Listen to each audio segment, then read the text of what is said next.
What's up, guys? It's Wolverine, Death Machine, Mr. GMSI himself, Brian Cage, and you're watching True Hill Heat. Who better? Nobody.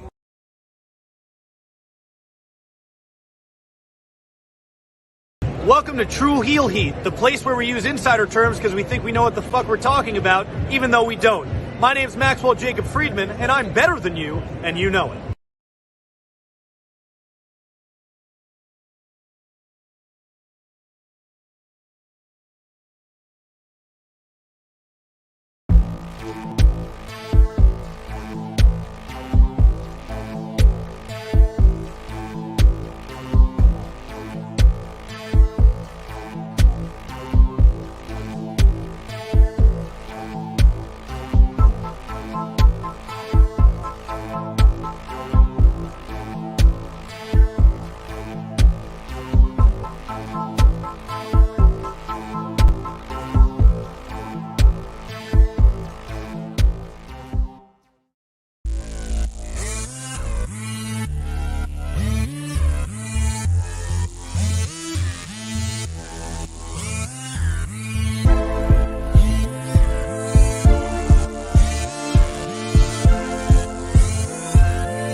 Hello. It is me, your True Hill Phenom, SP3. We are live on the True Hill Heat YouTube and Twitter for AEWramble, episode 67. Dick riding without a license. And I was so glad when Jimmy sent me that. But yes, we are here to discuss last night's AEW Dynamite from November 9th, 2022 from Boston, Massachusetts. We're going to talk about all the action, all the news from AEW as per usual here on Thursday. A little bit earlier, sorry for anyone who made plans for 105. We had to make changes for my co-host, the man of 46,000 subscribers. You go to him for your TV and movie reviews, as well as your honest criticisms of Tony Khan, the king of the disclaimer, Jimmy Macram.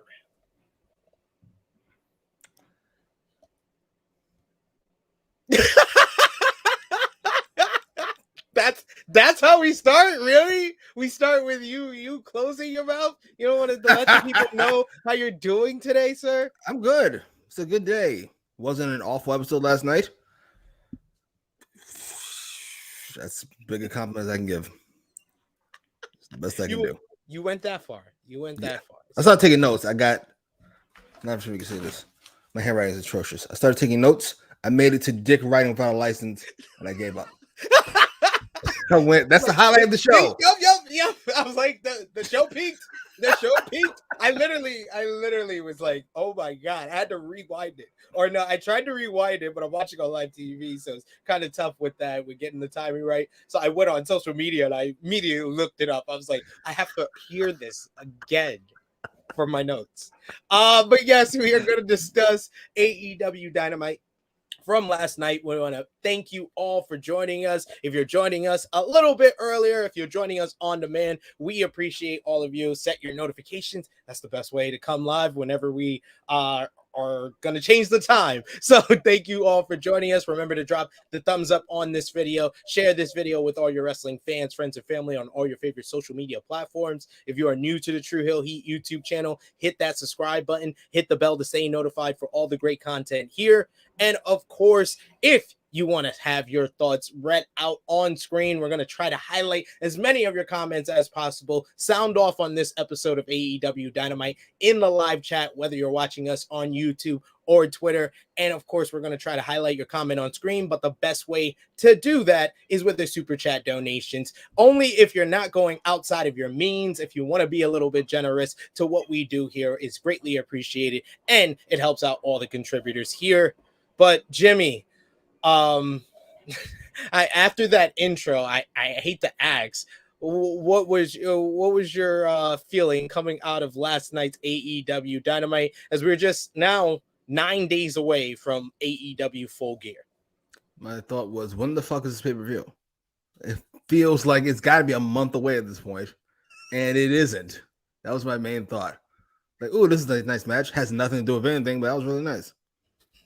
Oh, this is cool. A cool angle. What does it have to do with anything? And why is Jeff Jarrett on my TV? Well, we're actually promoting the pay-per-view. Wait a minute. That's on the card? Oh, Jesus. These are my thoughts. the thoughts, as always on every episode of AEWramble, the thoughts of Jimmy Macram are only his. I won't give him a disclaimer for that because we haven't even started talking about the show yet. But yes, we're gonna highlight all your comment, as many of your comments as possible here, like our good friend that we have here, Hassan, who's in the live chat. We got Dan, who says Stokely might be a genius. Yes, he said Stokely. You are telling on yourself, sir. So I'm thinking about dick riding without a license.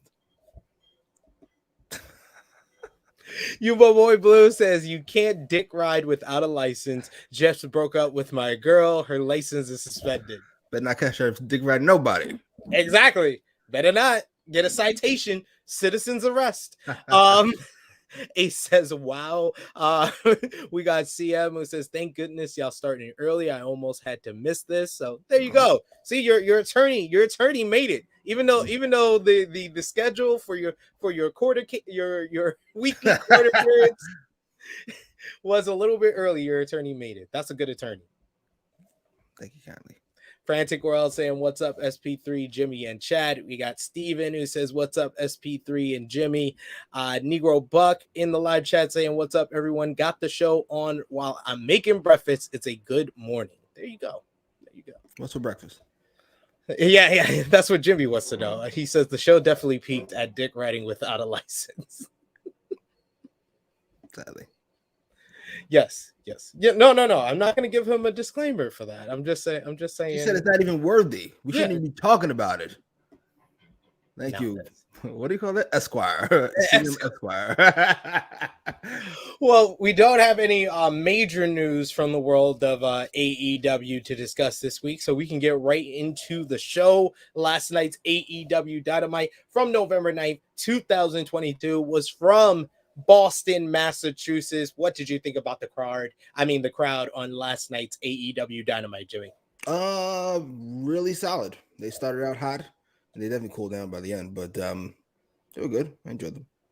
Yes. And look, they started off with the match they've been promoting for the last couple of weeks, or putting together the pieces the last couple of weeks, an 8-man tag team match highlighting the tag team division, as you had Colton and Austin Gunn of the firm, the Guns, coming out first as they teamed up with the number one contenders for the AEW World Tag Team Champions, Swerve in Our Glory, Swerve Strickland and Keith Lee, which we should mention. Keith Lee left Swerve hanging in the entranceway, left his dog hanging.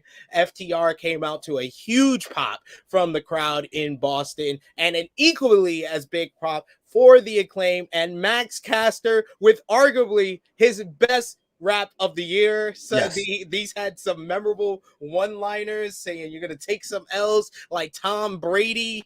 He mentioned Herschel Walker, and my favorite is we got ass kicking, we're gonna be serving, we're gonna make them say sorry like they Kyrie Irving.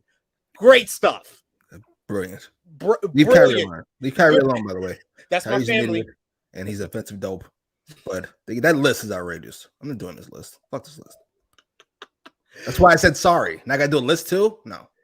But at the end of the Max Caster's rap, Billy Gunn came down with his hands all stitched up to attack Swerve, and that thing's going all 8 men inside the ring. The babyface getting the control early on. We had a moment where the babyfaces all embraced, and the camera missed them fucking scissoring.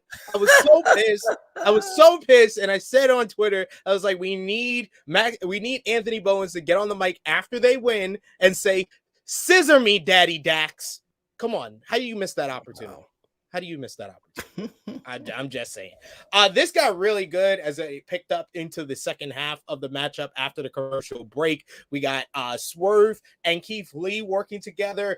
Swerve not being left hanging by Keith Lee this time as he gave him a high five and then held onto his hand as Swerve did a tornado, which took out everybody on the floor. He hit that very smooth. But even smoother was Dax Harwood landing perfectly on Keith Lee. He had the softest landing of anyone on this superplex on Kozengun onto the pile of people at ringside as things is all breaking down all over the place. The action sees the baby faces get the win after the Acclaim hit the mic drop. Max Caster hitting the mic drop on one of the guns and then the other taking the big raid from FTR. The Acclaim getting the pin 1, 2, 3. It was a very fun opener. I definitely enjoyed it and a good way to kick off the show. What did you think, Jimmy?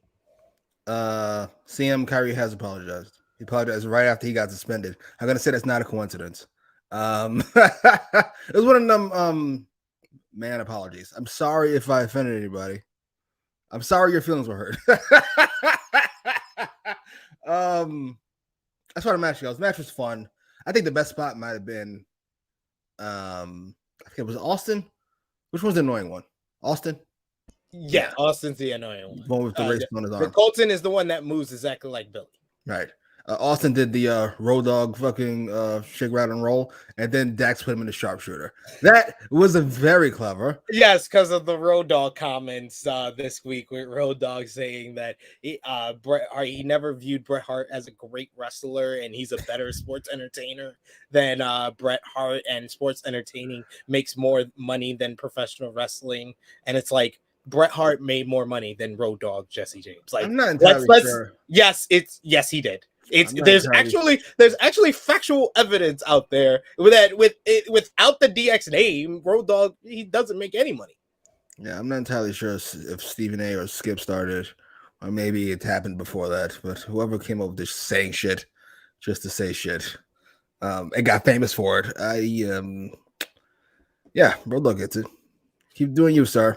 It's gonna pay off. You got a job. He got his job back. Let's see. Running his mouth, it worked out for him. But yeah, match is fun. Without Rick Ross there, I see Keith Lee and Swerve are no longer on the same page. Obviously, Rick Ross kept them together.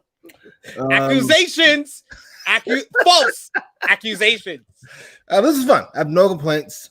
I don't know why we're doing part 3 at the pay-per-view. It felt like a 4-way was the easiest way to go, simplest way to go, smartest way to go. But you know what? Got a 4-way already on the card. I guess. Right. What is it? The ROH. For the ROH World. Did we have a 4-way at the last review? Because we had the 4 women and we had. Yeah, we had the 4 women. Something else for the women's championship. I can remember 12 matches on the pay-per-view. Oh yeah, no, I think you're thinking of the other pay-per-views they had because they had a 4-way at Forbidden Door as well for the All Atlantic Championship.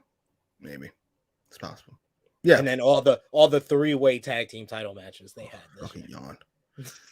Why is every card treated like it's fucking WrestleMania from 3 years ago? Like, enough. Because they have. I think that's also an issue with a lot of that. Some of these pay-per-view builds this year is that it's about time that they distinguish and make it very clear what's the WrestleMania, what's the big pay-per-view. You can make all these pay-per-views feel big, feel important. I think they need to improve on talking about it a little bit earlier because there was stuff I really enjoyed on this show, and I was just like, man, this would have been even better a month ago. So I think they need to speed up when they start making it, prevalent that the pay-per-view is coming. It seems like they don't start the build up for any pay-per-views, especially this year, until like 3 weeks out. I mean, I don't know what to tell you. Cocaine's a hell of a drug. Fucking adult. I hate him so much. I don't know why. I do know why. He's bad at his job. Oh, look at that face. Ooh. I like you made it sound like you got hit or something. Will Chisholm says this is the problem when you try to build a ROH and AEW pay-per-view at the same time. Oh yeah, that Sasha Banks coming to Dynamite last night was great. LOL, LOL. Yeah. I heard all the people, Brian Alvarez saying that something big's coming for Dynamite led to people. Oh, it's in Boston. Boston. That's so your question. Sasha Banks. Why do There's we a let these people chance. get away with this nonsense? Why do we let these Alvarez's and Uncle Daves of the world get away with this fucking nonsense? Because they go something big. I have a feeling. First of all, so when is that reporting? I have a feeling something big may be happening. So when then nothing happens, they get to go. I never said anything was gonna happen. I simply said, "Fuck you." That's what I said. Enough of these fucking people. I hate them so much. They're worthless. Wow. Relax. See. This is a warranted one because I don't feel The words and opinions of Jimmy Macram do not necessarily reflect those of True Heel Heat, its viewers, or affiliates. You think so? You don't feel I'm that way about Alvarez? No, I don't internet reporting in general. I don't feel a way about Alvarez because he barely reports anything. Whenever He didn't report anything last night. Yeah, exactly. Whenever he speculates, it's made into a bigger deal than I think it needs to be. Do you think he knows it? Do you think he knows the speculation is going to lead to something? Unless it involves the elite, I don't take Alvarez speculation. And now what I asked you, sir. I asked you when he posts something, do you think he knows people are going to take it and run with it? Yeah. Right. Why are we doing it? Because you're a cunt. That's true. Hanging out with Dave too much. It is valid because sharing his opinion, like the others, he expresses his opinion a little bit different than any other that I hear. Speaking of someone who expresses his opinion in a different way, we had one of my highlights of the show. I think the highlights of the show came back to back, but here we go. We hear from MJF, and MJF is not just anywhere. This is shot on the #1 sports podcast in the world. Pardon my take.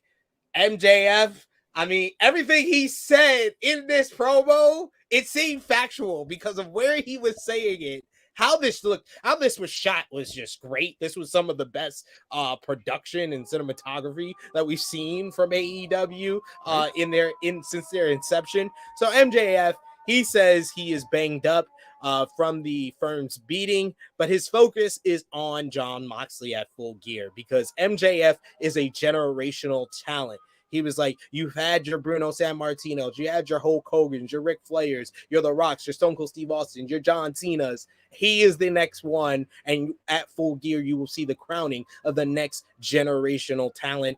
MJF is ready to face Moxley, who really impresses him because of everything he has done over the years. He says that Moxley wasn't born with the talent. He had two left feet, and he is untalented. But after years and years of working for $15, after driving hundreds of miles, Moxley has become the #1 star in the world. But now the throne is up for the taking. MJF has had other people take his spotlight since he's came to AEW. His first pay-per-view match, everybody was talking about a neck tattoo. His first time facing for the world championship against you, Moxley, at All Out, everybody was talking about Matt Hardy taking a fall like he was Humpty Dumpty. He was like, my next big moment at Blood and Guts, the first Blood and Guts, I stood on top of that cage, victorious, blood going down my face. Everybody's talking about Chris Jericho, the same Chris Jericho who took a year of my career away. And then when I made my triumphant return, everybody wanted to talk about a press conference. Now though, he is coming for the title because he is MJF and I'm better than you and you know it. Jesus Christ, was this a money fucking promo? Like this, I was like, This was one of those promos that was great, and I felt like this was the right time. Yeah, 2 weeks before the big match, this is when this promo should come. Maybe next week you do a face-to-face between them, because we only got the back and forth between them, all the way back the week after All Out. So they kind of started the build there, but we need another face-to-face between these guys. But he has knocked this out the park. He is like Steph Curry in 2015, 2016, unanimous MVP on the mic. And especially this build-up, the Regal back and forth promo, the promo with Renee the 1 week, this promo, and whatever he does next week, he's going to deliver. MJF is on a hell of a tear, and this was another great promo. I gotta believe he's staying heel because MJF is shockingly full of shit. And it's so good. This was a full babyface promo, though. You think so? Felt like it was more of a babyface promo. I think it was subtle in the little things, like I'm taking a break from the beating, from the firm, and all that other stuff. Oh, doctors don't know if I'll come back. All that stuff was kind of like, okay, there's the subtle heel stuff, but this felt more like a babyface MJF promo for me. I got the exact opposite. I was like, why is he going back to being a heel? Not that I'm mad at it. That's what he's going to be. He came across like a complete cunt. Mox is unathletic. He has he's from some shithole in Cincinnati. What else was it? His whining about fucking moments being taken from him are all fucking nonsense, by the way. A tattoo? Really? That's why, what happened? Really? Like this is silly, and I loved it. This is so over the top. And I'm here for every minute of it. The build to this has been weird. Again, the two guys involved have been great, but this doesn't feel like the match is the most important thing. This feels like a coronation. And the way this feels, I'm not sure Moxley's winning anymore. I mean, not Moxley. I'm not sure MJF is winning anymore. This feels like the part one, the first act of this feud. I'm not mad at it, but unless Stokely actually costs MJF the belt and or helps him, this feels like a waste. This whole thing feels like a waste.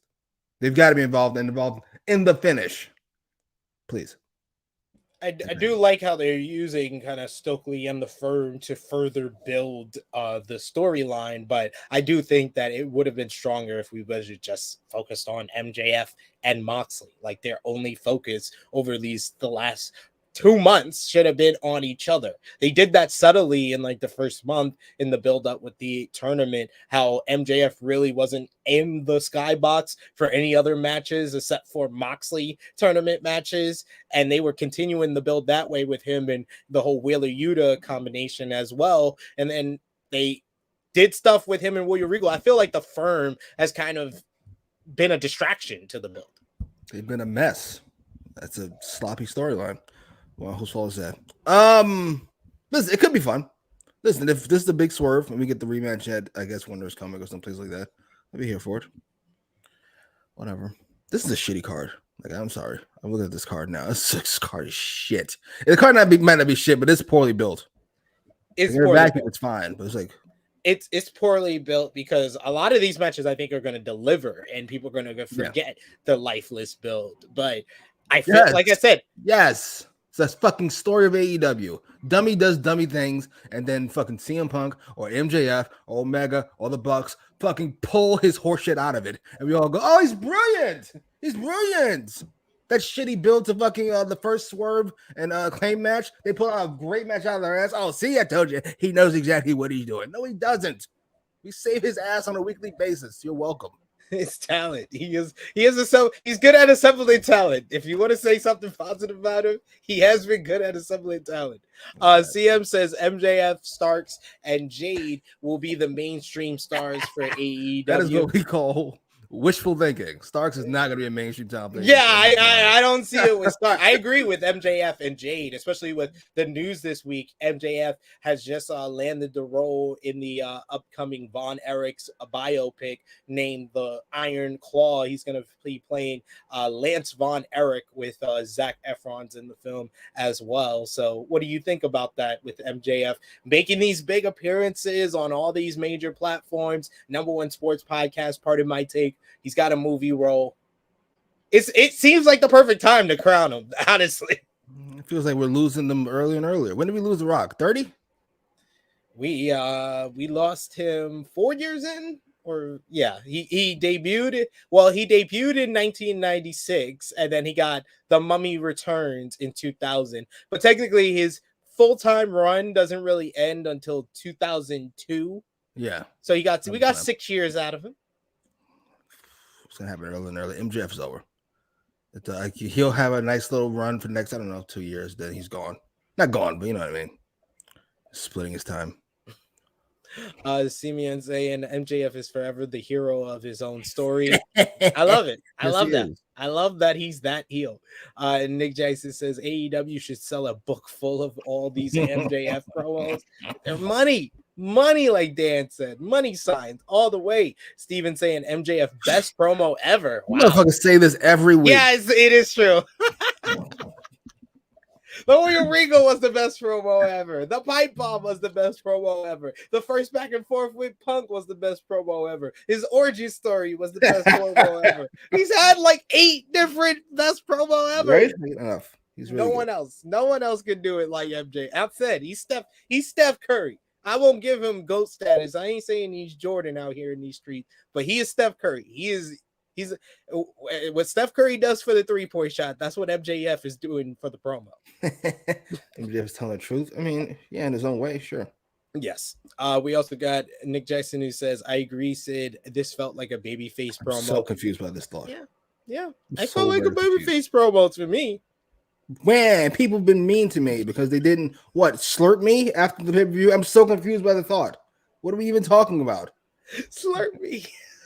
What? We were talking about a press conference. No, they weren't, but I'm going to let you get away with that.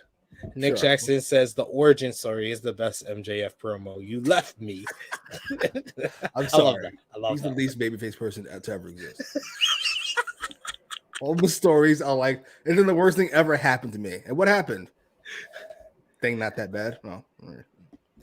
Nick Jackson says, we don't even know what the full card is yet. This has been a bad build. No, you don't realize you said that like it's something new. We haven't known what the full card was going to be for any pay-per-view except for Revolution, where I keep saying AEW peaked at Revolution. It peaked. Okay. As that was the best build-up. That was the best pay-per-view of 2022 for the company. Take your word for it. Revolution had MJF versus Punk dog collar match. Okay. It had the Kingston and Jericho match. Okay. Cole and Page. You had Bucks, Red Dragon, and Jurassic Express. Is that Dragon and Moxley? Dragon and Moxley, yep. Okay, yeah, that's best pay-per-view. Yeah. Yeah. At least AEW. I don't watch WWE pay-per-views. Had that crazy Sting match where he jumped off the balcony for the first time. Right. Yeah, that was a great pay-per-view. It was. That was the peak. And ironically enough, I keep saying the peak, ironically enough, is the same week he bought Ring of Honor. Just saying. Is this like when Vince bought WCW, it all went downhill from there? Might be. We might look back on that and say it was. Sibian says it's a heel promo wrapped in a babyface bow. Ooh, I don't know what the fuck that means, but I'll take it. I like that. It sounded poetic, so I'll take it. That's interesting enough. Yeah, it did. But I don't know. Maybe someone topped him on this show because when we come back from commercial break, we see a vignette. Another very well shot vignette here where Stokely is talking about how he thought he and MJF were friends. They always thought like the same thing: money, cars, the big matches, the big titles. But now he'd do things however he can, and MJF has basically left him behind. He thought he would be by his best friend's side when he won the world title, but his best friend is too busy dick riding John Moxley. And the worst crime you could ever commit is dick riding without a license. So at full gear, MJF, I'll see you in hell. Oh my god, let's go. This Stokely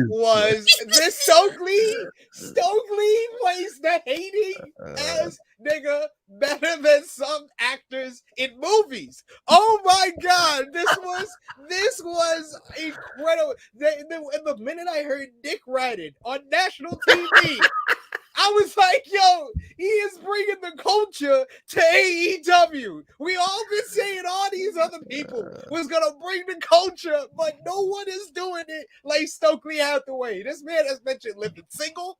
This man...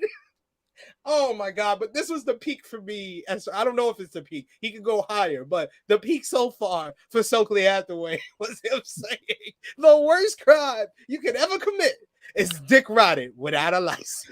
I've got to be honest. I haven't liked Stokely as much as I did when he was with Jade. First of all, I had the glasses, which is a good look. And it was kind of this Weasley kind of character. But this one brought it all home. I'm ready to see where this one goes. It's so over the top. Fucking dick riding without a license is a wild thing to say on HBO, let alone fucking TBS. I'm so here for it. Let's go. He's got to be turning with MJF. They both got to be turning. Yo, they gotta do a big hug at the end of Full Gear. I'm sorry. That's my happy ending to Full Gear. That's my happy ending. Is MJF hugging his best friend. Well, that could be actually good. You know what? I'm not gonna fucking whatever. I'll get my hopes up, and then he's brought down. Maybe MJF wanted to turn babyface, and then like he's just going through it after the match, and he's like, "Fucking hit him!" And Stokely hits him, and they hug. I'm right. I'm sorry. I abandoned you. I do need your help. Oh, let me have a beautiful heel reunion. You could have Stokely be the proxy as far as the finish that I think they're gonna go with, where MJF keeps saying he's not gonna use the Dynamite Diamond Ring. He even said it in his promo. He said, "I'm gonna knock you out without using the Dynamite Diamond Ring." And I said, I think he's gonna use Regal's brass knucks. You can have like Morrissey attack Regal, and Stokely gets the nuts, and he passes it to MJF. Oh, that could be fun. Or you just like the Goofy, where like they bump into each other backstage. And Stokely. Oh yeah, Stokely robs him. Yes, yes, that's brilliant. That's even better than my idea. I love it. Oh man, everyone loves Stokely. Ace says Stokely is the GOAT. We got Annika who says, "Get that license before riding that pony. The more you know." Send video, please. Not creepy at all. Negro Buck says, "Bruh, I did a double take when he said dick riding the first time." Yes, what? Yes. I was like, did I just hear that on national TV? Really? God, shame. Here we go. This led into Stokely being in the corner of All Ego Ethan Page as he was in the Full Gear Eliminator Tournament first round matchup against Eddie Kingston, who had Ortiz in his corner. This was a big old hoss fight between two guys who are very agile though for their size. You had Eddie breaking out into Guris at one point. Eddie hits a big old T-bone suplex in the finish, but he goes for the stretch plum for the tap out win and actually gets Ethan Page to tap out, but Stokely Hathaway, he interferes, he distracts the referee, and this leads to All Ego hitting a side kick to the back of Kingston's head. They fight on the top ropes where All Ego eventually hits an avalanche Ego's edge, which looked clean for the size of Kingston. I was very impressed with Ego pulling this off. All Ego Ethan Page winning this in just over 9 minutes to advance in the Full Gear Eliminator Tournament. The ending looked great. There was a little bit of weirdness at the beginning, but I think they kind of got it together and showed good chemistry in there. So I like this. He's got those fucking South Park Canadian eyes. What did you think? Beady little eyes, you piece of trash. It was fun. It was fine. I wish we could have got some promos between the two, quite frankly. But I'll take it. It was different than the typical AEW match. And Eddie got the visual win, and Page won. I mean, it feels like we're getting Page and Starks in the finals, but yeah, it does. It really does. And either way, I'm down for it, especially if it's MJF as champion. I'm down for either MJF versus Ethan Page or MJF versus Ricky Starks. It's gotta be Ricky Starks. Winter, yeah. I'm just gonna be a heel. I'm telling you, I'm not buying this bullshit. We got Steven who disagrees. He says Page going to win the tournament.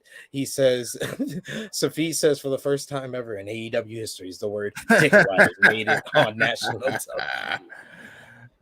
People are going to talk about this. People are going to talk about this for years to come. For years to come. Roxy says, all this talk about MJF and Stokely being best friends confused me because I thought Stokely was in his 40s, but I was wrong as fuck. It's the gray in his beard and the constant scowling. Like, sir. Like, relax. Unclench your face. Why you always got the angry Negro face? Why are you always angry? How old is Stokely? I want to say, yeah, he's around that age. Let me check. I'll check right now on air. That's the type of content that people enjoy.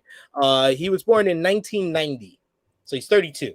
Oh, I mean, almost nailed it. His actual birthday is on Saturday. So happy birthday, Stokely. Happy birthday, sir. Happy birthday, Stokely.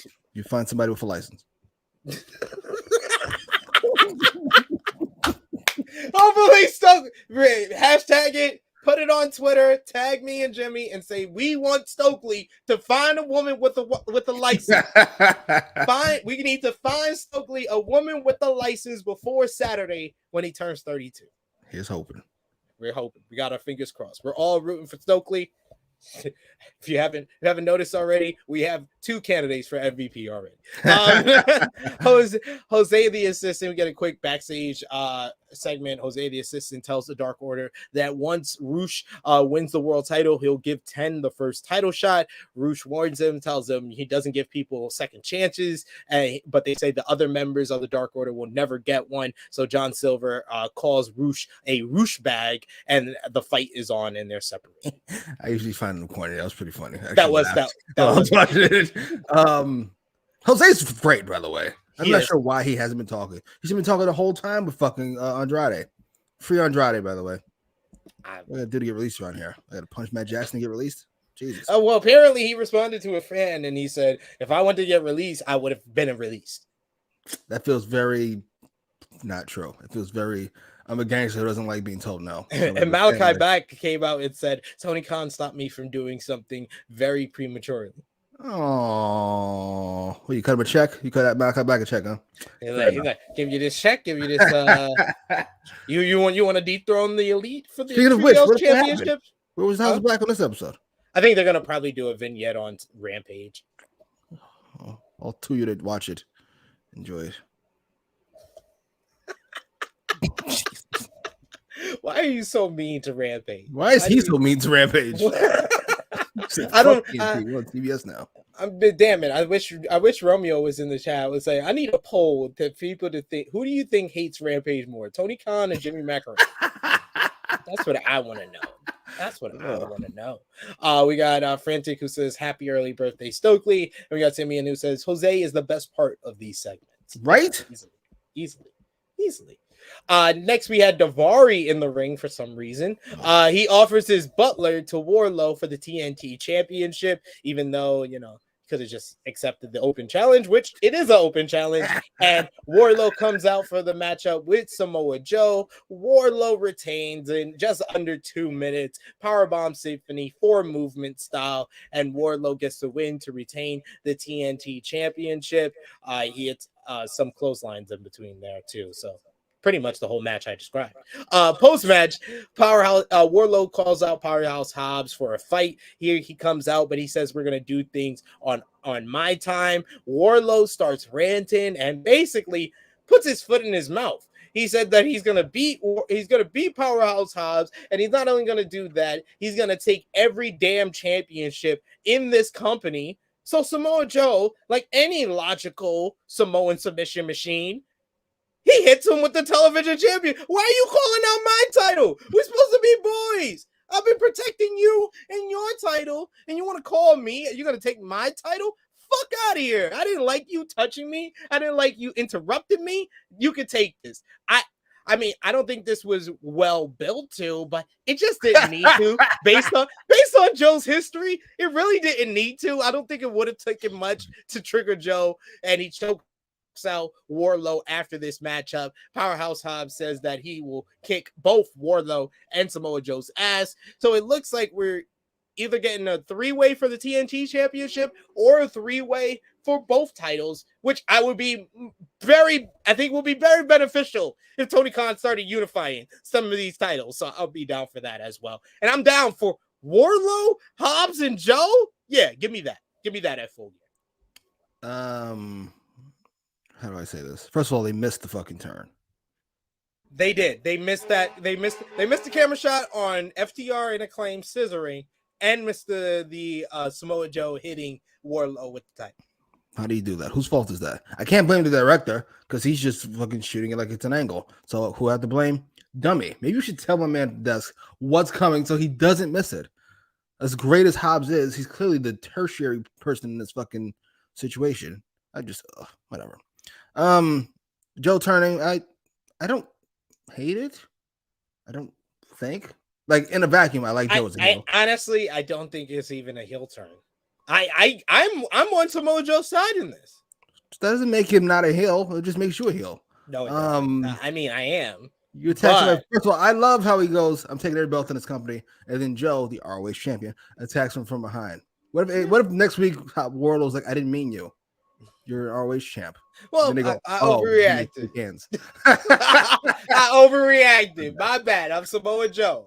I was provoked. He was provoked. I agree. No, you can't fire the cameraman, sir. First of all, the cameraman is not the one cutting. He's just recording the action. He's the fucking it's not his fault. And number two, more importantly, yeah, I don't know if I like the turn. I like it in the vacuum because Joe's great as a heel. And Wardlow's been ice cold for a while. Though it doesn't really explain why Joe did all the saving of Wardlow. He's willing to turn that fucking fast. But we're not going into logic because it is wrestling. And I'm going to give it a pass. What's the other thing I want to say? I don't like Hobbs in this feud at all. I feel like he is too small, so to speak, for this feud. It just feels like now everything is above him. So unless he wins this fucking match, it's just a waste of Hobbs. I agree. I can kind of I would love for this to kind of be the way, because of the whole issue is really between Wardlow and Joe, that Powerhouse Hobbs takes advantage of that and he walks out with all the titles. Oh my God, let's fucking go. If that happens, I apologize. And then we gotta do that. We gotta unify the belts, and then we've got to change the ROH World Title because that belt is ugly compared to the TV title. That TV title's clean. Its TV title is clean. It is. It does look good, and Joe makes it look good as well. He does. We got Simeon who says always on Joe's side. Yeah.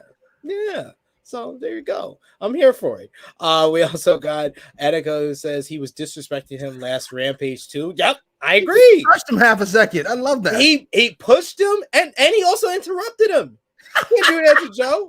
Joe don't like being interrupted. That's how we respond to people. This is provoking. You interrupt somebody, hit me in the back of the head with a belt, and then choke him out. And DJ Eric says Jimmy Macram for owner of AEW. I can do that. So then Tony can just book. That is fucking zero. You can take care of all the ownership stuff. You are, sir. You are fired, sir. All fired. Oh, we got a backstage promo with Renee interviewing Jade Cargill. She talks about the whole issue with Nyla Rose, and she says she's sick of this. And she says that Renee announces that Nyla Rose is ready to take on Jade Cargill, and they'll have their match for the TBS Championship at Full Gear. She says she's had enough of the waiting and that she's going to be there on Rampage this week, as Nyla Rose wants to have another open challenge. Jade doesn't even look like a real person. Compared to the other, she just looks so. She looks like she was made in a lab. Yes, and all the other people America ass motherfucker in this picture look like human beings. She looks like fucking a CGI. She looks great. I love it, and a good move. See, this is why you don't have. Who's the other guy? Not Tony, not Renee. Who's the other guy? Alex Marvez. Yes, this is why you don't have Alex Marvez is fucking 6 foot for nothing ass there, because then it looks less impressive. Instead, you have Renee, and they're all staring up at this fucking Amazon. That shit looks great. Not sure about how I feel about that vest she's wearing. A little puffy for my taste, but you know what? I'll take it. Hey, I've been liking the addition of Renee. It's been helping for Tony to do stuff, unique interviews, in the ring interviews, which was always kind of his bag. Like the reason why he was doing all the interviews before, because he was so good at doing the in-ring interview with Cody back in 2019, the famous Cody promo. put him back to doing that. And what we got, I thought was a good segment here as Tony Schiavone brought out both Dr. Britt Baker, DMD, and Saraya for a face-to-face. Saraya having face-to-face, huh? Whose face? I'm just asking. What do you? Oh, Britt and Saraya. The words and opinions of Jimmy Macram do not necessarily reflect those of True Heel Heat, its viewers, or affiliates. I was just confused. I didn't know what was going on. You said face to face. It's usually how you say it. It's a fucking in-ring interview. Face to face. I thought there was something else going on there. And Saraya has to tell Britt Baker something. Saraya gets right to the point, and she says she has been cleared to return to the ring. She gets very emotional, and she says this is her house. Dr. Britt Baker, DMD, she responds and talks about mocks Saraya for being not a wrestler, but a superstar who's come to the house that Britt Baker helped make. She doesn't remember Saraya laying a single brick in this so-called place that she calls this is her house. And now Saraya is walking into her house. Well, we don't take walk-ins. So, bitch, make an appointment. One of the best one-liners of Britt Baker's career. My Lord, I was like, that was, oh my God, Britt just slaughtered. That was like a versus rap. Like she just dropped bars on Saraya. Saraya comes back. She talks about how long she has been in the business and how Baker has everything handed to her. Saraya worked all over the UK for free and wrestled the same day she was hit by a car. She has what it takes to be a superstar, has been in the MSG, the O2, the Tokyo Dome. Cares. Baker doesn't know what it's like to be publicly embarrassed and battle her drug addiction in front of the world. Once again, getting emotional, Saraya. And she says that she's going to present her with another great opportunity, the biggest match of her career, her redemption story at Full Gear. It's Saraya versus Baker. So Baker tries to jump her, and this earns Baker the Rampage DDT. Crowd pap boos.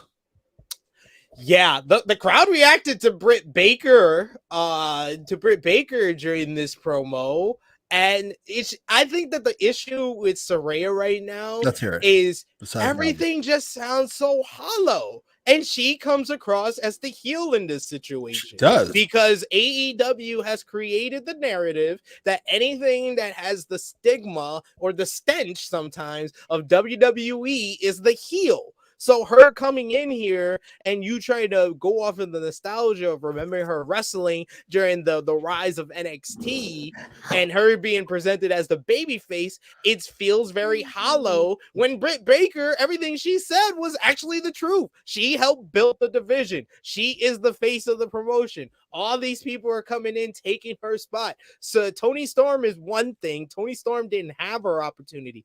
Saraya had a whole career that everybody thought was over, and now is coming in here and kind of trying to claim that it's her house. I think it would have helped if maybe they would have humbled her character or changed up her character to be a little bit modest, to have some adversity to overcome, because it feels like right now Britt Baker totally slaughtered her on the mic and got cheered, while Saraya got barely a reaction for everything that she was saying and making this underdog redemption story. But this was the best segment these two women have had. But this was the key example of what I said before, a promo that probably should have happened a month ago. But what did you think, Jimmy? I think we booked us into a situation. First of all, I'm not entirely sure what we're going for here. Saraya doesn't appear to be. You know what? I'm going to give her a pass because not for the whole thing. First half was a mess. I'm going to say it was inconsistent, but because she was smart enough to change it up. Because she starts off with, I'm King Dick and you're not, so fuck off. Like, that's, first of all, it's a bad idea for babyface to say, especially when King Dick means I work for WWE. That's not, we don't like that. At least AEW fans don't. And then she kind of dug herself out of it by going with the emotional stuff, which worked significantly better and still didn't dig her all the way out of the fucking hole. I don't know why we're doing this. I don't know why we bring a WWE person and then have WWE person say, this AEW thing that's been here for this ain't the guy. This ain't the girl. I'm the girl because I've been in Madison Square Garden. And this, like, but not because of you. Because of Vince. Like, that's how that works. Like, this is a mess.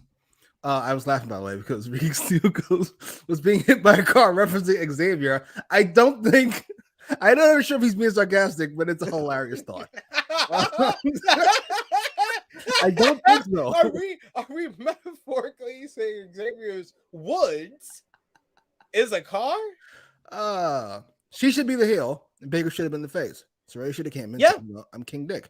And then Or just tell the story of you trying to come back to Russell. Don't talk about all this other stuff that you accomplished. You had a good sense, a little bit of last week's promo where you was like AEW became the cool promotion. So not only did you want to come back to return to the thing you love in wrestling, you specifically wanted to come back to AEW. That endears you with the crowd. Don't talk about all this other, I've main evented MSG, everything you done hasn't meant anything. That's what CM Punk basically did to Hangman Adam Page, and he got this mad sick. I don't understand how they would think this would work for a babyface to say. The question is, who do you blame for this? Because we all know that when Dragon wanted to turn heel, was the first thing he said, I main evented WrestleMania, and I went, that is great, absolutely, because he knows it's gonna get him booed.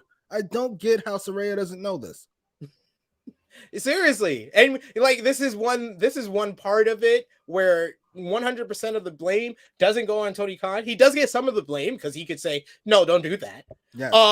So he does get some, but this is on Saraya because she's writing her own promos for the first time. So someone, and I don't know if she has someone to run these promos by, but someone should have told her, this is not going to get you cheered. You should just tell the story of you coming back to the ring. That endears you. That part, that first, I honestly felt like the first part was her as a babyface. I'm cleared and getting all emotional and stuff. But the comeback to what Britt said, when Britt just spit hot flyer flames on you and dropped one of her best lines ever on you, and you come back with, I main evented this, I main evented that, in all these other places, not here. And everything you've done here as the defined number one woman here means nothing. That's wild. It's just everything that Tony Khan gave you, and you beating QT Marshall trainees. Like, that's wild to say. Will Chisholm's Tony Khan thought Paige was going to be Sasha Banks when it comes to star power. I was going to say that. I wonder how much of Saraya's promo material, we'll say, is part of an inferiority complex, because she has been written out of the history books as the starter of the women's revolution. It's now Banks and Charlotte and Becky and Bayley. Nobody talks about Paige. Or who's the other one? Emma. Thank you. And she just came back. AJ Lee. They've all been written out. She just came back to WWE and they already forgot. I saw. Yeah. All three of them realized they were never that great in the first place. All three of them basically, like, they got the surface level. They built the structure that the house was going to get built, and the Four Horsewomen just came in and put all the bricks in. And then Asuka came in and put the roof on. That's how that house was booked to bring women's wrestling back to prominence in WWE. But no one talks about who built that infrastructure in like that. And I said that, remember, I said this to you weeks ago. I said this. It felt like they have kind of rewritten history where she's just not as important as if people that watched it remember her as. Yeah, but here's the most important part, though. And I hate to be rude about it, especially since I've been mean to Saraya a couple of times. I'm going to be mean now with a purpose instead of just being a douchebag. We would all agree that Paige is not on that level of the five women we mentioned after that. She's not that.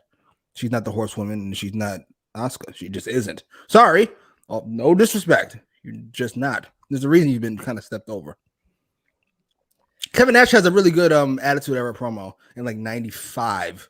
He comes out during a match, he just starts going off. But nobody remembers that because you're not Austin, you're not Rock. Oh, yes, I do remember that because I recently watched it. Only because I recently watched it. But that was an early remnant of the Attitude Era. Yeah, sorry, sir. And ma'am, sorry. Sorry, we're moving on. We go backstage and we see the factory being paid off for Cole Carter being fake Sting last week by Sanjay Dutt, Jay Lethal, and Satam Singh. After that, the best friends come in to interrupt. They confront the factory, and QT Marshall is about to suggest Lee Johnson versus Orange Cassidy before he could even finish. Orange Cassidy, okay, done, and walks away. Can I just say, Jimmy, I absolutely love and didn't know I needed the most nonchalant fighting champion ever in Orange Cassidy. I love that as his character. And then this led to the setup between Lethal and Trent, which led into our next match. But what did you think? Any comments on that that earlier segment? Yes, I love how last week we were talking about, is the All Atlantic Championship replacing the fucking TNT Championship as a secondary belt? And now we've got Lee Johnson challenging for it. The answer is no. No, that's exactly how they built the TNT title. No. Remember Lee Johnson versus Miro for it. No.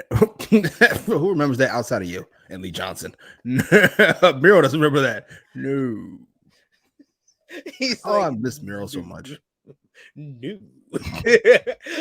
So that led into the contest. Oh, by the way, we should also show this from the whole Saraya, that it is official that she did put up the document of her being cleared by the doctor, even though instead of writing 1992, it put 992 for her birthday.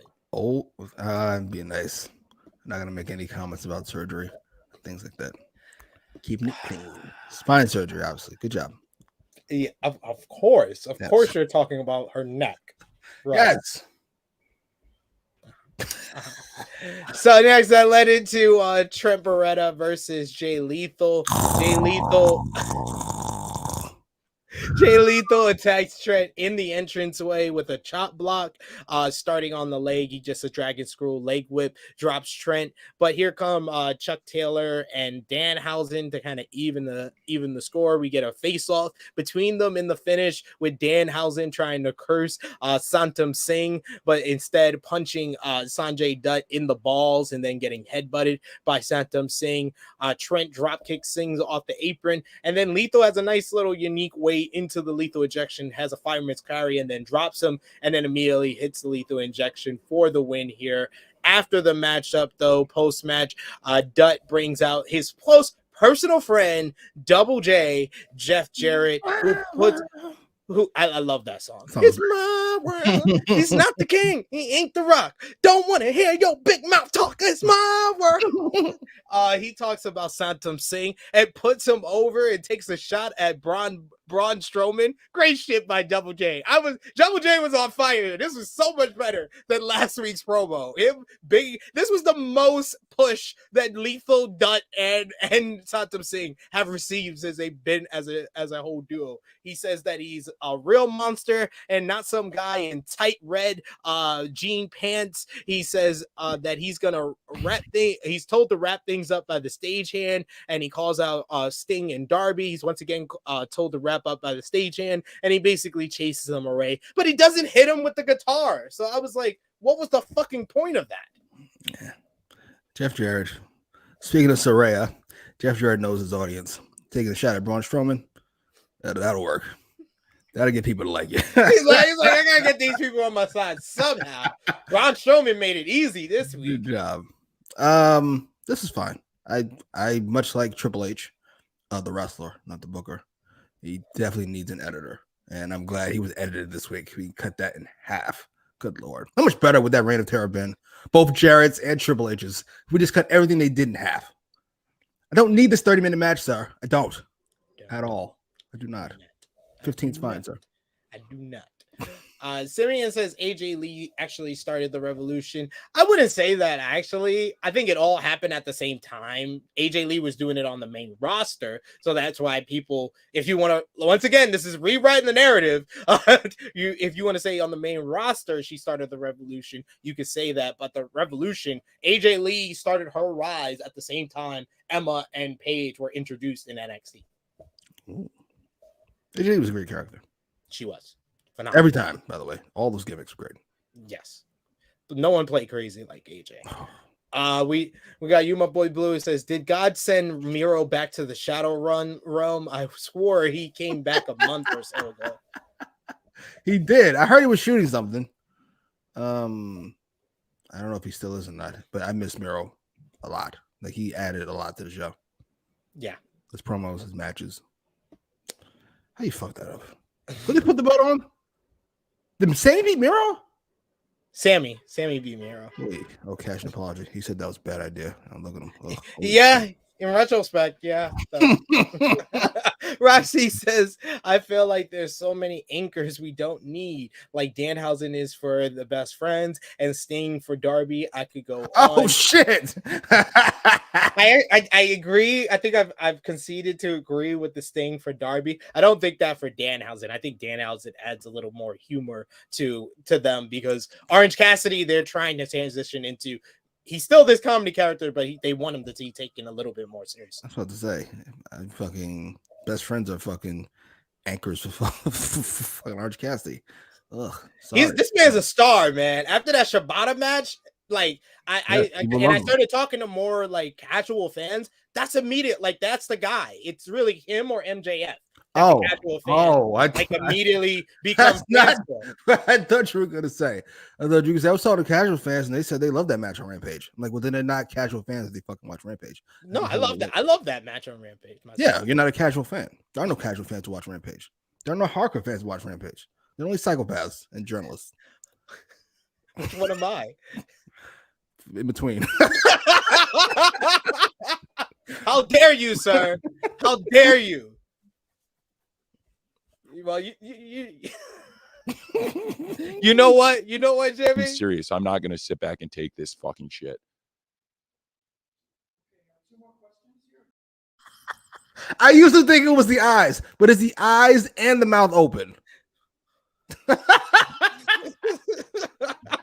It's just great. Oh my God. It always hits the spot. It always hits the spot, ladies and gentlemen. Next we went backstage and we see Renee interviewing Jungle Boy. They talk about last week with him costing Luchasaurus the AEW All-Atlantic Championship, and he wants to end this with Luchasaurus and Christian Cage. So he says that he has a challenge to make, and he'll make it on Rampage this Friday. A reason to watch Rampage. Yeah, but how about you save me a minute on the show? We don't need it. We don't need it. Hey, I got something to say, and I'm gonna say it here. Well, then you should just said it there instead of saying you were gonna say it. Enough of this. Beat it. I'm gonna say it there. Here comes Jon Moxley, the AEW World Champion, along with William Regal. Moxley talks about the first time he met William Regal. He was about 25, 26 years old, and he wanted to be just like him. He tried to pick a fight with Regal, and the beating was very bad. Then Moxley got mad and kneed Regal's ear off in the rematch and tore his ear off his head. Actually, he was like, that was enough for Regal to take Moxley under his wing. But then the real work began. Moxley says that it reminds him of MJF, and it reminds Regal of MJF. He said he's getting ready for MJF, who he first fought about a year or two ago in the summer of 2020. He says they know that MJF has the potential and he wants him to fulfill it, but MJF doesn't know what it means to have any pressure on him. Then he says MJF started calling himself the devil. Moxley looks directly down the lens. This is one of the toughest shits Moxley has said. He says, I've met the devil. I looked him directly in the eyes. I've met some dudes you would never want to meet. I've seen some horrible people do some horrible things. MJF, you are not the devil. And he doesn't know what is coming for him. Man, but Moxley looked down the lens. I was like, this got good. It was up a little. It was up a level. This was standard Moxley fare for a lot of this. But when he looked down the lens and just really, I believed every word he said. This was Regal's face. This was great stuff. Great stuff here. What did you think? I thought it was great. This is why I can't buy MJF as a babyface. The stuff he complains about to people who fucking. We know what Mox's been through. I don't want to think about all the shit William Regal's been through. Fucking alleys and bars and fucking BDSM clubs. I don't want to think about the shit Regal's seen. I just can't buy it. I buy Moxley as that guy. Yeah. It's so good. He is so good. And I am ready for this match. To me, as great as this roster's not really great anymore. I don't want to go that far. As good as the roster is, this feels like a one-match card to me. By a lot. By a lot. Outside of this match, the next best build match is probably Jade and Nyla Rose, quite frankly. I would say the 4-way for the ROH World Championship, because that's the Blackpool Combat Club versus JAS. You know what? I'm sure that feud is on fucking fumes, so we'll go with that. I would say, because we're about to talk about the women, but we got 3 women's matches, and this is the first time. I know we've had other pay-per-views that had other women's matches, but this is the first time it feels like 3 women's matches that have distinct stories and have people in each of the matches that are actually over. Britt's over in the Soraya matchup. You got Jamie Hayter's on her rise in the Toni Storm matchup, and Jade is this superstar on the rise. And Nyla is actually over whenever she has a match, she is over. So and all 3 stories are different. You got heel versus heel with Jade and Nyla, with Nyla stealing the belt and everything. You got Soraya kind of trying to step up to take Britt's spot in AEW, and then you got Jamie Hayter and Toni Storm, former friends, now bitter enemies. I gotta be honest, I don't even want to think about what the crowd's gonna sound like during Jade and Nyla Rose. My guess would be silence at best. Yeah. I don't know, because it is Jersey. If they got more hardcores, I think guys in Jersey, they will treat Nyla like the babyface. Oh, if they're in Jersey, no silence. They'll be shitting on it if it goes past 4 minutes. This is also true. Good question, Roxy. I'm gonna say with Moxley, it's a no. He can't have outside of that babyface promo he cut after he won the belt, which I'm not letting him off the hook for. That white meat nonsense he tried to pull.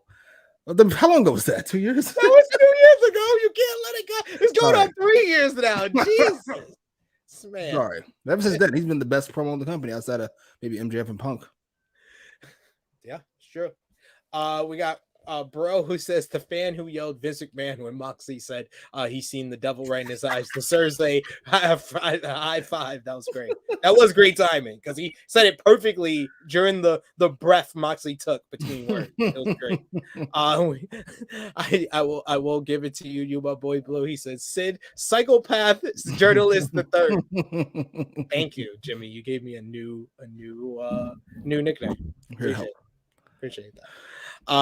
Nick Jackson says, love this Mox promo. We also got Roxy says, damn Jimmy, let it go. Simeon, sir, I want you to keep it together. Sir. You're losing the plot here. Calm down now. Simmer down now.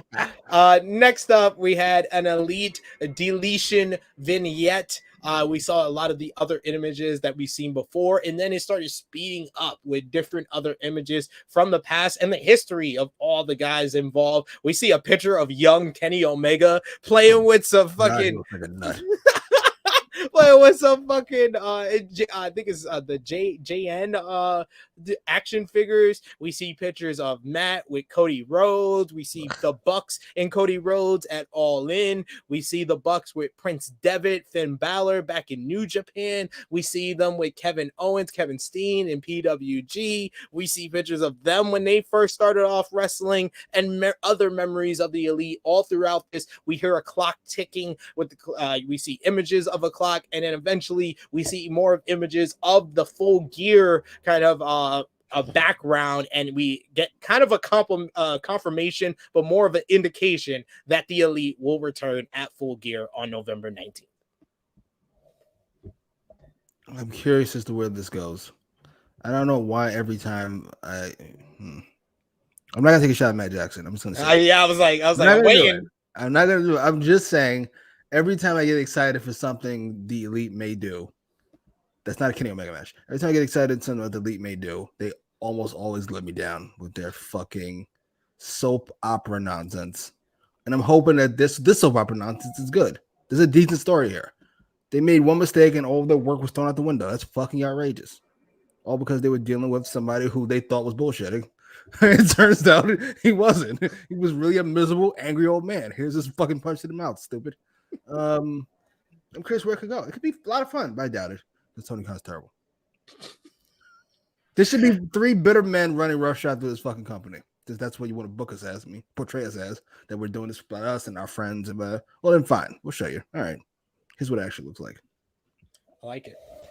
We got a video on the Ring of Honor 4-way at Full Gear with Danielson, Jericho, Claudio, all these guys. We also hear from Bryan Danielson, who's fired up about tonight's matchup, says that he's pissed off of all the disrespect from Daniel Garcia, from Chris Jericho, from Sammy Guevara, and he's going to stomp Sammy Guevara's head in tonight. We then go into our women's match with Sky Blue going one-on-one with Jamie Hayter. Jamie Hayter coming out with Rebel and Dr. Britt Baker DMD, while Sky Blue decides she's going to come out with AEW Interim Women's World Champion Toni Storm. What we got was a short match, but we got a couple of really good spots with Sky Blue hitting one of the smoothest versions of the Code Red that I've seen in an integrity right into the Code Red, but that wasn't enough. After a series of reversals, Jamie Hayter hits the Ripcord Lariat for the 1-2-3. After the match, she attacks Sky Blue, so Toni Storm has to run in and run off her challenger for Full Gear. And Jamie Hayter, I just love her doing the flex and then kissing her bicep. It's just so heelish. It's just in case she's getting too over as a babyface. Just do that, and that gets you the heel heat. But I thought they were a pretty good combination for a match that just went under 7 minutes here. What did you think? Love her so much. It's so uncomfortable. In my pants, obviously. She's great. Jamie Hayter's great. Put the belt on her. I don't know what you have planned for Britt and Jamie. Put the belt on her and work the belt in it somehow, because she is great and Toni Storm's a bore. So let's do that. Sorry, Toni. Jesus Very Christ. pretty, and you're a talented woman. You're just not Jamie Hayter or Britt Jesus Baker. Christ. You didn't have to call her. Thunder Rosa. Well, damn. Have Thunder Rosa come back and cost Toni Storm the belt. I'll be down for that. Shouldn't have been talking shit. We got a video for Rampage on Brian Cage versus Dante Martin, and my lord, I was like, where's Prince Nana? Why didn't Prince Nana talk? So we have one good talker between the two of them. But I know the match is going to be really good. This was basically their portion to hype up a lot of the stuff on Rampage. They also got Roosh versus Bandito in the Full Gear Eliminator tournament that we hyped earlier in the night. And then we go backstage to Alex Marvez, who's about to interview Ricky Starks, but Lance Archer has attacked him, and he says everybody dies. So we don't know if that match will go down on Rampage now. Fucking hell. Ugh. Any thoughts on any of that? How often they try to get Lance Archer over? After Cody ruined it was just over. Yeah, he hasn't recovered from losing at Double or Nothing 2020. In the most worthless match, it was all worthless. It was a blood feud that started in a tournament. What? Oh, Jesus. Then went 20. Oh, you know, I can go on that shit all day. It's my least favorite booking. I assume Starks wins if they do the match here or Wednesday. Who cares? I'm here. Please. I think they wanted to set up Starks with like the underdog babyface run for next week, where next week he probably has to do his first round match, and then he has to then do the semifinal on Rampage, and then Full Gear is on Saturday the next day. So he'll have 3 matches in 1 week. Could explain the loss to All Ego pay-per-view. I'm not mad at that. Where the fuck is the snake? What the fuck happened? I think he was sick and he hasn't been brought back. That's how I remember. Jesus. Oh, Jesus. Jesus. He was sick and hasn't been brought back. He becomes more Vince McMahon by the day. Go ahead, Tony. You're weak. You're out. Not remember? He's about diversity. Oh, little glasses. Anyway, let's talk about the main event. Keep those comments coming in the live chat. Yes, by the way, TBS champion was hilarious. In quotes, Fernando Rose, that was great. Yes, that was great. That was great. There was some subtle touches with the Full Gear graphics that I was liking, and I did peep that as well. Yes, Negro Bucky, it looks like we might be getting Omega versus Ospreay after all. SP3, I think they'll probably Omega send a video for because the next night after Full Gear is historical historic crossover, which is Ospreay's next title defense for the IWGP United States Championship. Negro Bug says, best elite promo yet. Lots of history in those pictures. Yeah, it was really well done. Like the first one felt like kind of a rush job, like, because pretty much it was. They came that day and they kind of started did like the probably a production on that first video, but it's gotten better each week. And yeah, this was the best vignette that they've had so far. ALW says, love the Kenny Omega little kid. Yo, sir, keep it together. Is that I have so many questions when it comes to that I can't ask or type on the internet because I don't want to get raided by the FBI. But let's say you had like how do I say this? Let's not. I'll ask somebody else. But like, let's say you had like weird pictures of Kenny Omega and you're like your computer or something. Would that be child? Insert word here, because even though he's a grown man now, it would be. I'm saying. I don't know. Questions I don't know. I don't know, and why should I know? Who would ask? Me, because I'm just curious. I'm strangely curious about this. Oh, we got Ricky who says, I feel like Hater is taking the title. We also got Simeon agreeing with you in here. Frantic saying, wow, Jimmy. And we also got Roxy who says, just stop, Jimmy. You don't have these curious thoughts in your head. Like, would that count? Well, I don't understand why you would have that thought in your head, but let's talk about the main event, Jimmy. Sammy Guevara with Ty Mello versus the American Dragon, Bryan Danielson. Best 2 out of 3 falls match. Why? After their very good matchup last 2 weeks ago. Why does that be 2 out of 3 falls? What a random fucking step. Because Sammy wanted to beat him 2 times in a row after Why not Danielson. 3 out of 5 falls? No, it's only 2 out of 3. 2 out of 3. Why not a submission match? Why not? This is You want Sammy in a submission match? I don't want Sammy on my TV. Well, there you have it. Matt started off with some good back and forth between the two men. The first fall came when Sammy ran away from Danielson, head behind Ty Mello, then threw a steel chair right at Danielson's head, busting him open. He went after the injured retina, the injury that we saw, Jimmy, together live at Hammerstein Ballroom 15 years ago.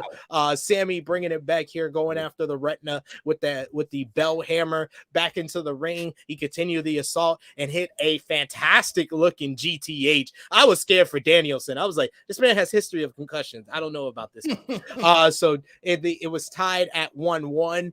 The match kept going into the commercial break. I think the match really picked up once Bryce Rensburg kicked Ty Mello from ringside, and then it just picked up in pace, in gears, in counters. The counters back and forth were just so compelling in this one. Danielson tying Sammy to the Tree of War and then getting the yes kicks. Sammy gets out though. He hits a running knee to knock Danielson to the floor. We get a shooting star press off the top rope to the floor by Sammy, taking Danielson out. But then he gets back into the ring and he goes for the double jump cutter and gets caught into the label lock. It looks like he's about to tap, but he reverses into the walls of Jericho. But Danielson is able to slip out. He knees Sammy in the head, hits the running knee, turning him inside out. He goes to fire up with the stomps, but Sammy is able to reverse out. He hits a flipping DDT for a near fall.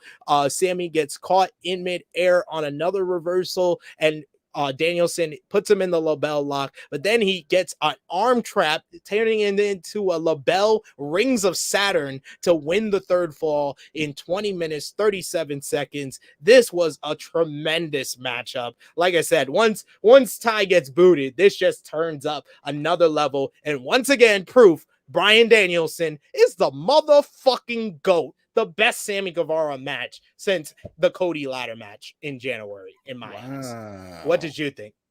I think that Cody match is overrated. Oh, you mean this match? I think this match was better than the Cody match, actually. I just said the best match since that one, but I think it's better. I think it's better. Yeah, I'll tell you all the AEW matches I gave 5 stars to. You want me to tell you at the end of the year or right now? At the end of the year? Jesus, did that many? I mean, I'll tell you. Wait, let me look. I have. But he just wants to say it. Go ahead, say it. I know you want to. All these overrated Kenny Omega matches. Go ahead. What? Kenny hasn't canceled. What are you talking about? What are we talking about here? Now all this. Or do you want AEW talent in it or AEW matches that are 5 stars? Matches out of 5 stars. Don't even know where it took place. Either. Zero from AEW. Wow. I have a lot of 4 3/4 matches, but 5 stars, 0 with AEW talent. There's only 2, no 3, and it's all FTR. FTR versus the Briscoes 1 and 2, and FTR versus Aussie Open from Royal Quest 2. Wow, I'm impressed. At least somebody here has some goddamn what do you call that when you hold back? Anyway, perspective. I only have a total of 1, 2, 3, 4, 5, 6, 7, 8, 9 5-star matches this year because I watch a lot of wrestling only because of that. This was great. This was about to say easily better than the first match for me, which I also thought was overrated by a lot of people. When they were calling it a classic, I felt offended by that. I was like, it was a very good match. Very good. Yeah. I love Dragon. I was gonna say as much, probably more than the next guy, but no, this was much more better. Story, it was great. Some no something from Sammy, but you know what? I'm gonna let it pass. Dragon is great as per usual. This was probably not the right place for it. This feels like a 2 or 3 week ago match, but you know what? Fuck it. I will take it. The eye stuff scared me. Not the eye stuff, but like anything around Dragon's head makes me nervous because obviously. But this was really good. It made Sammy look good. We might have to do something about Dragon and his perspective on his career. He gives way too much. Not just his body, but his. That's what made this matchup so compelling to watch because I was convinced Sammy was gonna win. Totally. It was like Dragon versus him this quick after. I was like, oh my god, and that's why I enjoyed the match so much because Dragon winning was a relief. I was like, oh thank God. Yeah. Thank God once he got the first fall, I went, oh fuck you. Once he got the first fall that way with the steel chair, I was like, okay, I think Dragon can win this now because why would they do that they would have him like tap him out if he's gonna lose in the end. That would be the first. I was just like, Dummy's winning this, and I don't know why we love Sammy that way. Outside the fact that Dummy enjoys his personality, we'll say. I definitely think something's going on. I'm being nice. Yeah, this is good. Not the way I would end the episode 2 weeks before the pay-per-view with 2 guys not wrestling at the pay-per-view involved. I mean, they are, but you know what I mean. Just, boo, yawn. Like it happened. Oh, that was great. And I was like, yeah, but so what? yeah, but so what? Hey, I enjoyed the matchup. That's all I'm here for. Good wrestling, good promos, and I got that on the show. So let's put our thumbs in the middle. You guys can give us a thumbs up, thumbs down, thumbs in the middle in the live chat for this episode of AEW Dynamite. So for the November 9th, 2022 edition of AEW Dynamite, thumbs up, thumbs down, thumbs in the middle in 3, 2, 1. Thumbs up across the board. Jimmy, what did you give the show out of 10? 7. I gave it an 8 out of 10. I enjoyed. Hella enjoyed MJF, Stokely Hathaway, and John Moxley's promos.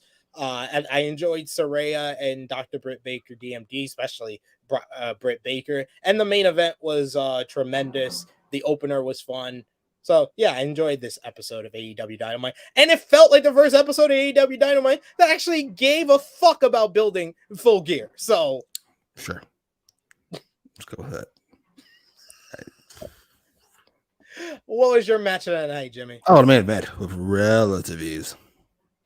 Across the board. That's unanimous for sure. And MVP for the show? Dragon. Wow. Yeah.